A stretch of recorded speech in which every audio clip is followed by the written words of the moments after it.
What's up, everybody? Welcome back to the channel, and thank you guys for taking the time to subscribing to the channel. We started with 56 subscribers, and we're at 322. Let's shoot for that 1K, baby, baby. The purpose of this video is to give a shout out to a subscriber of mine at Loyal1029. This video is for you and for anybody else who might have a need for what we're going to cover today. So she went ahead and she messaged me and she told me that she's having an issue with Cadlink and printing, right? So she's successful with her print, but then the printer wants to just kind of automatically print a second copy.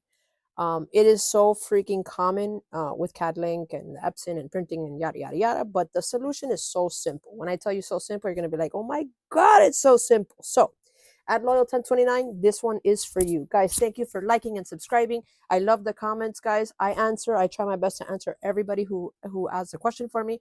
I'm not the resident expert, but I do believe in sharing the knowledge. Right? Spread the love.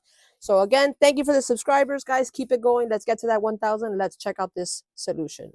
Let's go. Let's go. Let's go. And check out my shorts. Some of them are funny. Some of them are not. When you guys think about my design, huh? I like it too. All right. So to fix this, we're gonna go to right here in Cues. And you're gonna go into Properties. Okay. And we're going to go to Job Reserve. Up here, if you have this clicked, that's where you're going to get the extra prints. The computer's going to want to say, hey, I'm printing another one. So to disable that, we're just going to uncheck it. And at the bottom, we're going to hit OK. That's it, guys. Super simple.